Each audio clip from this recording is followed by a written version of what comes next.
Salut, c'est Michel. Alors aujourd'hui, une vidéo un peu particulière. Alors je sais que je dis souvent ça, mais celle-là, elle est vraiment particulière. Alors dans cette vidéo, je vais vous expliquer comment j'ai imprimé un objet en 3D pour la Tesla et pourquoi faire.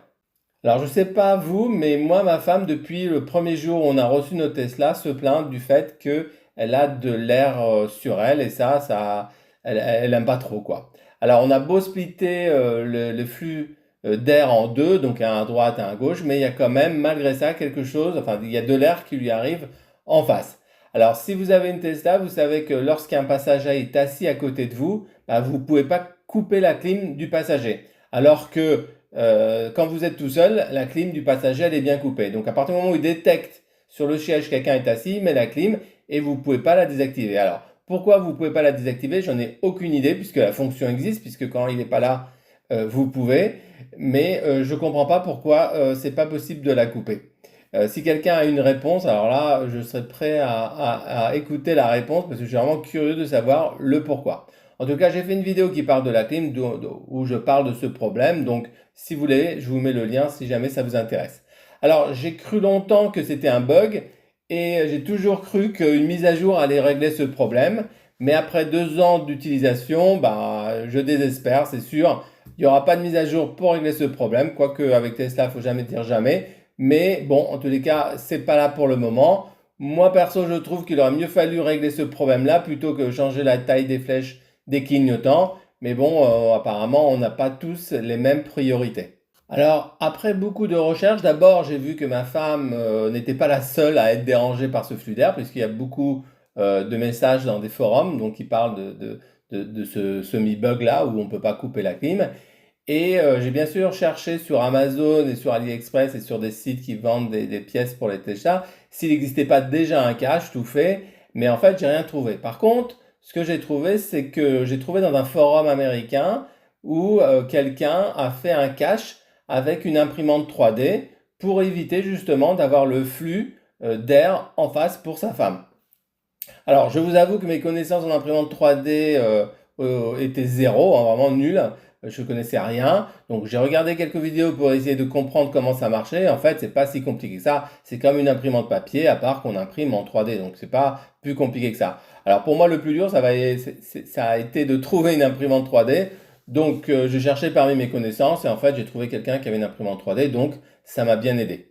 Alors, je ne vais pas vous faire une vidéo sur l'impression 3D parce que je ne suis pas un expert. Par contre, je vais vous donner les grandes lignes qu'il faut savoir pour imprimer en 3D.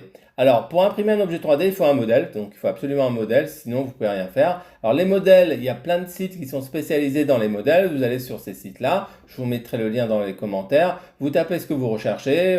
Si par exemple vous tapez Tesla, bah, vous allez avoir des porte-clés. Vous avez plein de trucs en fait. Bon. Il y a vraiment un truc vraiment inutile, mais bon, peu importe. Certains modèles sont payants, donc en général c'est vraiment quelques euros, c'est vraiment pas des modèles chers, et certains sont gratuits, ça dépend de la personne qui a conçu le modèle, s'il veut le donner gratuitement ou s'il veut le vendre. En l'occurrence ici le cache est gratuit. Alors une fois que vous allez télécharger les fichiers, donc souvent c'est un ou plusieurs, il faut les mettre au format de votre imprimante, donc souvent avec l'imprimante est livré un logiciel qui connaît les spécificités de votre imprimante, la taille du plateau, etc. Et ensuite, vous lui envoyez vos fichiers, vous lui dites voilà mon imprimante, et lui, il en fait un fichier au format que l'imprimante va comprendre et qui est spécifique à l'imprimante. Et ensuite, vous l'envoyez à l'imprimante et ça commence à imprimer. Alors, c'est comme sur une imprimante papier, à part que là, c'est beaucoup plus long, donc c'est vraiment par couche. Donc, vous étonnez pas, c'est très long. Donc, ça peut prendre plusieurs heures, hein. Je vous donnerai le détail tout à l'heure à la fin de cette vidéo. Alors, celui qui a conçu le modèle dont on parle là a fait deux versions. Il a fait une version, si vous avez une imprimante qui est assez grande pour pouvoir imprimer le cache en un seul morceau, ou il a fait exactement la même chose, mais il a coupé en deux pour que vous ayez deux blocs. Donc ça, c'est la version si vous avez une imprimante qui est plus petite, ce qui est mon cas à moi. Et ces deux blocs-là, vous allez les coller entre eux par la suite pour qu'ils forment un seul cache, quoi. Le cache se présente en plusieurs morceaux. Vous avez le cache lui-même, donc en un ou deux morceaux selon la taille de votre imprimante. Donc moi, c'est deux morceaux. Puis aussi, vous avez deux autres pièces qui sont un cache pour le côté gauche et un cache pour les côtés droits. c'est uniquement esthétique et c'est aussi un espèce de petit rebord pour mieux le tenir si vous voulez le décaler à gauche ou le tenir à droite. Alors sur la photo, ce que vous voyez là, c'est le cache en un seul morceau, donc noir, qui est sur le site web de celui qui a conçu le modèle 3D. Et là, ce que vous voyez là, en blanc, c'est les deux morceaux que moi j'ai imprimés, puisque mon imprimante ne pouvait pas imprimer en un seul morceau. Donc j'ai imprimé ces deux morceaux-là, qui sont faits pour être collés l'un à l'autre et pour former un seul bloc pour justement cacher l'air. Alors moi au début, j'ai fait que les deux caches, comme vous voyez là. Et pour les côtés, je me suis dit, je verrai plus tard, déjà je vais voir si ça fonctionne ou pas, plutôt que tout imprimer et après me dire, bah, finalement ça sert à rien. Donc j'ai fait les deux caches. Et en fait, je me suis rendu compte que, bon, pour moi, les côtés gauche et côté droite, c'est superflu, donc je ne les ai pas imprimés à la fin. Pour moi, c'était juste esthétique et ce n'était pas vraiment nécessaire, ça me choque absolument pas. Donc là, vous voyez quelques captures que j'ai fait pendant l'impression 3D. Donc le principe de l'imprimante 3D, c'est imprime en couche. Donc au début, c'est complètement pas. Puis ça monte, ça monte, ça monte, bah, jusqu'à que ça a la forme que vous avez imprimée. Alors moi, je me suis retrouvé donc avec les deux caches que je vous ai montré tout à l'heure. Et il faudrait que je les colle entre eux. Mais finalement, après plusieurs tests avec ma femme, en fait, on s'est rendu compte qu'un seul suffisait pour cacher la partie de l'air. Donc si vous splittez le flux d'air à droite et à gauche, un seul petit cache en plein milieu là suffisait pour qu'elle n'ait pas un petit peu d'air sur son cou, son visage quoi. Donc finalement j'en ai imprimé un en trop puisque un m'a suffi.